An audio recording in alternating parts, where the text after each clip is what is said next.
లెక్కలు బాగా వస్తాయి మీకు. 1 కోటి మందిని కోటీశ్వర్లు చేయాలంటే ఎన్ని కోట్లు కావాలి? 1 కోటి కోట్ల? నీ బడ్జెట్ ఎంత, నీ లెక్క ఎంత, నీ కథ ఎంత? నువ్వు 1 కోటి మందిని కోటీశ్వర్లు చేసి ఏం నరుకుడు అది? ఏమన్నా చెప్తే కూడా కొద్దిగా అతికేటట్టు ఉండాలి లేదా? 1 కోటి మందిని కోటీశ్వర్లు చేసుడు కాదు. మా మహిళల పుస్తల తాడు ఎత్తుకపోతే ఈయననే మంచోడు. తులం బంగారం పెడతా అన్నాడు. తులం కాదు, ఇప్పుడు బంగారం ఎంత పిరమైంది ఇప్పుడు? ఇంత బాగా తెలిసిందేం రాబాయ్ మీకు? బంగారం దగ్గర లేడీస్కి తెలుస్తుంది అనుకున్నా, మీకెందుకు తెలుస్తుంది ఇంతగా? అచ్చ నిన్న కొన్నారు. నా అదృష్టవశాత్తు నా భార్య అడగలేదు, నేను కొనలేదు. మీరు అనవసరంగా యాద్ చేసి ఇప్పుడు చూసిందంటే నేను వస్తా. అయితే కాదు బంగారము గంత పిరమైంది. ఇప్పుడు ఎన్ని పెళ్ళిళ్ళైనా మరి రేవంత్ రెడ్డి వచ్చినాక ఒక 5-6 లక్షల పెళ్ళిళ్ళని అయినాయా లేవా? మరి ఎన్ని తులాల బంగారం బాకీ ఉన్నాడు? ఎవరికైనా నచ్చిందా బంగారం? ఎన్ని నరికిండు? అసలు ఏం మాట్లాడినారు? కేసీఆర్ గారు మీరు కళ్యాణ లక్ష్మి పెట్టిర్రు, కానీ నువ్వు ఇచ్చే కళ్యాణ లక్ష్మి ఎప్పుడు వస్తుంది? పిల్లలు పుట్టినాక వస్తుంది. నేను రాగానే నువ్వు లగ్నపత్రిక పెట్టుకుంటే ₹1,00,000 ఇస్తా, మీదికెళ్ళి తులం బంగారం ఇస్తా. ఏడవే మరి తులం బంగారము ₹1,00,000 ఎక్కడా లేదు. అట్లాగే ఎన్ని మాటలు, ఎన్నెన్ని డైలాగులు. ఒకటా, ప్రతి మహిళకు నెలకు ₹2,500 ఇస్తా అన్నాడు. వచ్చినాయి వాళ్ళకన్నా? 1,67,00,000 మంది ఆడబిడ్డలు ఎదురు చూస్తున్నారు. రాష్ట్రంలో 18 ఏళ్ళు నిండిన వాళ్ళు 1,67,00,000 మంది ఉన్నారు. అందరూ ఎదురు చూస్తున్నారు ఎప్పుడు రేవంత్ రెడ్డి గారు 2,500 వేస్తాడా అని. ఉన్నదా పరిస్థితి? ఏమన్నంటే ఒకటే నేర్చుకున్నాడు. ఏమిటిది?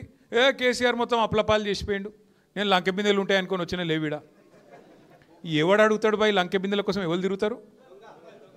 అర్ధరాత్రి నెత్తి మీద తువాల కప్పుకొని గడ్డపారలు పట్టుకొని ఎవడు తిరుగుతాడు? పాడువాడ కోటల చుట్టూ దొంగలు తిరుగుతారు. గాయన ఒక ముఖ్యమంత్రి మాట్లాడే మాటనేనా? లంకె బిందెల కోసం నేను వచ్చిన, లంకె బిందెలు ఉంటాయి అనుకున్నా, ఇక్కడ ఏం లేవు, అట్లా మాట్లాడొచ్చునా ఒక ముఖ్యమంత్రి? ఇంకా ఎంత ఘోరం!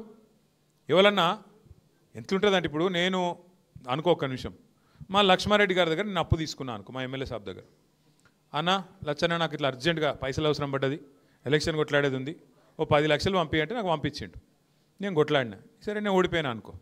ఓడిపోయినాక నాకు పైసలు వెళ్తలేవు, రియల్ ఎస్టేట్ డౌన్ ఉన్నది, మొత్తం మార్కెట్ డౌన్ అన్నది, ఏం చేయాలి? నేను పైసలు వెళ్తలేవు. ఓ ప్లాటో పీటో అమ్ముదాం తర్వాత ఇద్దాం అనుకున్నా, వెళ్తలేదు. మరి లచ్చన్న ఫోన్ చేస్తుండు, నేను 2 నెలలు అని చెప్పిన, ఫోన్ చేస్తుండు. ఇక నేను ఫోన్ కట్ చేస్తున్నా, ఇక నాకు లేవు పైసలు, ఏం చేయాలి? ఐఎమ్ బిజీ, కాల్ లేటర్ అని ఒత్తుతున్నా. తర్వాత sorry I can't talk now అని ఒత్తుతున్నా. ఇక చూసిండు ఆయనతో బేజారైండు. ఆయనతో వరకు ఇంటికి వచ్చిండు సీదా పొద్దున్నే. పొద్దున్న 7:30కి ఆయనతో తువాల దులిపి అవతల పడుతుండు, వీడు పట్టుకోవాలని చెప్పి ఆయనతో వచ్చి కూర్చున్నాడు.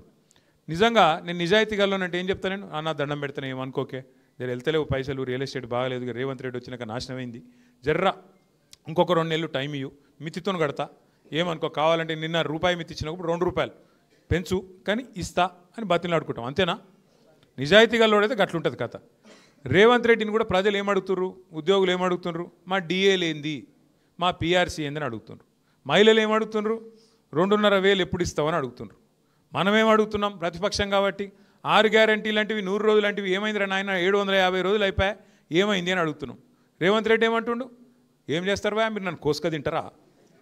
ఆయన కోసుక తింటారా అనట. ఆయన ఉన్న సేప జామకాయన కోసుక తినడానికి ఏమిటిది? ఆయన కోసుక తింటారా? అదొక్కటే కాదు, ఇంకొక గలీజ్ మాట. ఇంత గలీజ్ అంటే, నాకు కేసీఆర్ మొత్తం అప్లపాలు చేసిపోయిండు కాబట్టి లేవు. ఒకటి యాద్ చేసుకోండి మీరు, కేసీఆర్ ప్రభుత్వం ఉన్నప్పుడు కరోనా వచ్చింది, ఒకసారి రాలే, సంవత్సరం పాటు 3 దశల్లో వచ్చింది కరోనా. 2020లో మొదలైందంటే 2021 జూన్ దాకా నడిచింది. అప్పుడు ప్రభుత్వంకి ₹1 ఆదాయం లేకుండే, ఎందుకంటే ఇక బయట కొనేటోడు లేదు, అమ్మేటోడు లేడు, ఎక్కడికి వస్తుంది ఆదాయం? 0. మరి కేసీఆర్ ప్రభుత్వం ఉండి ప్రభుత్వానికి 0 ఆదాయం, అప్పు కాదు 0, ఏమి లేదు.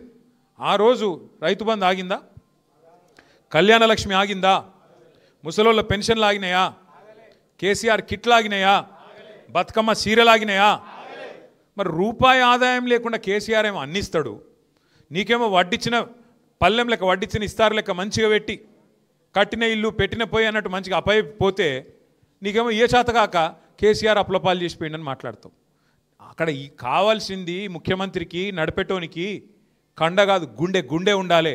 ఒక గుండె ఉన్న నాయకుడు కేసీఆర్, కలేజా ఉన్న నాయకుడు కేసీఆర్. కాబట్టి కరోనా ఉన్నప్పుడు కూడా ఇచ్చిండు, రైతు బంధు పడ్డది, కళ్యాణ లక్ష్మి పడ్డది, షాదీ ముబారక్ పడ్డది, కేసీఆర్ కిట్ పడ్డది, రంజాన్కు తోఫా వచ్చింది, క్రిస్మస్ గిఫ్ట్ వచ్చింది, అన్నీ వచ్చినాయి.